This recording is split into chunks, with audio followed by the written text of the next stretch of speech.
Okay so students of class 7 हम हमारे chapter 2 के लास्ट पार्ट पे हम आ चुके हैं। अब हम हमारा इसका लास्ट पार्ट पढ़ेंगे जो है thermos flask. What is thermos flask, आज हम ये स्टडी करेंगे। ठीक है, तो एक हमने इसका रफ डायग्राम जैसा बनाया हुआ है यहाँ पे। अब उसको हम पूरा रीड करते हैं और उसके थ्रू इस पूरे फ्लास्क को हम अच्छे से समझेंगे। Thermos flask is a special type of vessel which keeps hot liquid hot and cold liquid cold. Thermos flask एक इस तरीके का वेसल यानी बर्तन होता है जिसमें क्या होता है, जो हॉट चीज है वो हॉट रहती है और जो कोल्ड चीज है वो कोल्ड रहती है उसमें रखने के बाद, उसमें स्टोर करने के बाद। ठीक है, it is made in such way as it reduces the heat loss by conduction, convection and radiation to minimum. ठीक है, तो ये पार्ट हमारा क्या कहना चाहता है, ये पार्ट हमारा कहना चाहता है कि ये जो हीट लॉस इसमें होता है वो बिल्कुल एकदम मिनिमम कर देता है, जो हो सकता है किससे, कंडक्शन से, कन्वेक्शन से और रेडिएशन से। ये तीनों प्रोसेसेस हम अच्छे से समझ चुके हैं, तीनों प्रोसेसेस क्या होती हैं, कैसे काम करती हैं। तो इन सबको रिड्यूस करके इसमें जो हॉट चीजें हैं वो उनको हॉट रिमेन रखता है। Thermos flask is double walled glass vessel. ठीक है, ये डबल वॉल्ड ग्लास वेसल होता है, यानी इसकी जो वॉल होती है, यानी किसी भी चीज की अगर हम ग्लास भी देखते हैं तो एक वॉल से कवर्ड होता है, उस वॉल के थ्रू वो ग्लास बना हुआ होता है। ओके, तो हम क्या करते हैं, ये जो होता है, ये जो थर्मोस फ्लास्क होता है ये ऐसे डबल वॉल्ड होता है, इसमें दो वॉल्स होती हैं। क्यों होती है, अब हम उसको नेक्स्ट स्टडी करते हैं। ठीक है, thermos flask is double walled glass vessel which keeps the spaces between two walls has no air in it. क्या होता है, ये जो दो वॉल्स के अंदर की जो स्पेस होती है, यानी ये जो सारी स्पेस होती है, जो इसकी खाली स्पेस होती है, इसके अंदर कोई भी एयर पार्टिकल नहीं होता, बिल्कुल भी एयर नहीं होती है इसके अंदर, बिल्कुल भी हवा नहीं होती है इसके अंदर, वैक्यूम क्रिएटेड होता है। वैक्यूम क्यों क्रिएटेड होता है, नेक्स्ट पॉइंट अब हम ये समझेंगे। ठीक है, the space between the two walls has no air, it has vacuum indeed. The inside wall of outer wall and the outside of the inner wall is brightly polished with silver। क्या होता है, जो outside की जो inner wall होती है और जो इनसाइड की जो आउटर वॉल होती है, अब आप समझेंगे कि जो ये पार्ट होता है और जो ये पार्ट होता है ये एकदम शाइनी सिल्वर मटेरियल से जो होता है उससे बना हुआ होता है। अब शाइनी सिल्वर मटेरियल का इसमें क्या काम होता है, अब हम नेक्स्ट इसको पढ़ते हैं।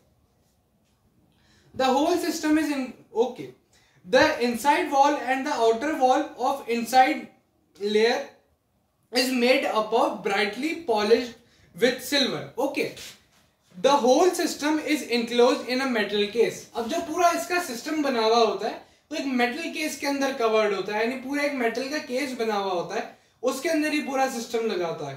It is supported with corks and rubber pieces on all the side. The mouth is also closed with a कॉक। क्या होता है, ये जितना भी सिस्टम होता है, अब हम इसको, हमने लैंग्वेज पढ़ ली है, अब हम इसको डायग्राम से समझते हैं। जो वेसल होता है, कौन सा वेसल, थर्मोस वेसल, उसमें क्या होता है, ये डबल वॉल्ड होता है, इसके अंदर दो वॉल होती है, एक वॉल से मिलकर नहीं बना हुआ होता। और जो इसकी खाली स्पेसेस होती है, अब किसी भी चीज को अपन ऐसे खाली बंद कर देंगे तो उसके अंदर हवा होती है, लेकिन इसमें क्या होता है, इसके अंदर एयर बिल्कुल नहीं होती और इसमें वैक्यूम इंडीड होता है, यानी इसमें वैक्यूम बना हुआ होता है, इस पूरी एरिया में वैक्यूम बना हुआ होता है।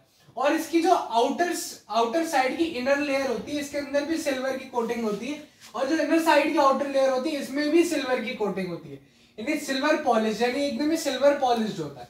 ओके, और क्या होता है, ये जो पूरी चीज होती है, सारी जितनी चीज होती है, ये मेटल के केस में बनी हुई होती है, मेटल के केस में बनी हुई होती है, जिससे वो एकदम शाइनी रहता है। ठीक है, ये मेटल क्लोजिंग हो गई। अब नेक्स्ट हमारी क्या, ये वैक्यूम सील है, this is the vacuum seal.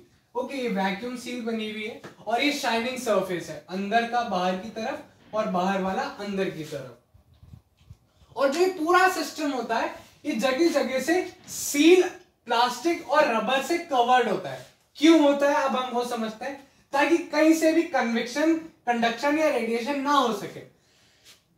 जो इसका टॉप का पार्ट है वो टॉप का पार्ट भी सील्ड होता है, यानी प्लास्टिक कप, एक प्लास्टिक कप है, प्लास्टिक कॉर्क लगा हुआ होता है, प्लास्टिक कॉर्क से सील्ड होता है।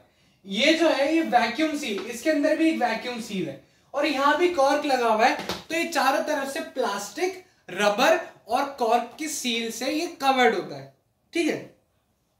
The vacuum between the two wall prevents the heat flow due to conduction. ये जो प्लास्टिक वॉल्स नहीं, जो वैक्यूम इसके अंदर होता है, the vacuum in the wall prevents the heat flow of conduction. Conduction से जो हीट फ्लो हो सकता है वो इस वैक्यूम की वजह से नहीं होता है, ठीक है। जब ये वैक्यूम बन जाता है तो वैक्यूम की वजह से जो हीट होती है वो एक पॉइंट से दूसरे पॉइंट पे ऐसे कंडक्ट नहीं कर पाती है। As the radiation of the brightly polished surface inside and wall of, अब क्या होता है, ये जो अंदर वाली जो होती है ये भी अंदर वाली चीजें रेडिएट करती है। रेडिएट कैसे करती हैं, जैसे इसके अंदर से अगर कुछ हीट पार्टिकल या फिर हीट जो है वो जनरेट हो रही है तो क्या होगा, रेडिएशन होगा। रेडिएशन कैसे, ये जो अंदर वाली है ये रेडिएट करके बाहर ऐसे निकालती है, लेकिन उससे क्या होता है, इसकी जो इनर सरफेस होती है ना, इसकी इनर सरफेस उसको वापस से रिफ्लेक्ट कर देती है अंदर की तरफ। तो क्या होती है, इसके अंदर जो हीट होती है ना वो परमानेंट मेंटेन रहती है, हीट इसके अंदर से इतनी आसानी से नहीं निकल पाती है। The little heat that radiates inside is reflected back by the inner bright surface of the outer wall. अब क्या होता है, जैसे हीट जो हल्की फुल्की रेडिएट होती है वो इस वॉल के थ्रू वापस से अंदर रिफ्लेक्ट कर दी जाती है या रेडिएट कर दी जाती है, जिससे बिल्कुल भी हीट लॉस नहीं होता, ठीक है।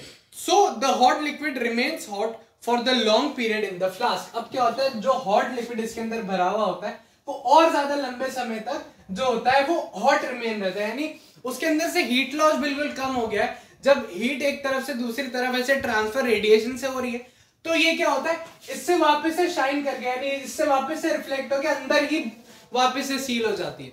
तो इससे क्या होता है, हीट बार बार इधर अंदर बाहर होती है लेकिन बिल्कुल फ्लास्क से बाहर नहीं निकलती है। तो इससे क्या होता है, अंदर की जो हीट होती है उसकी बनी हुई वो उसमें रिमेन रहती है। तो एक बार आप ये डायग्राम देख लीजिए और एक बार इन सबको नोट कर लीजिए। Thank you.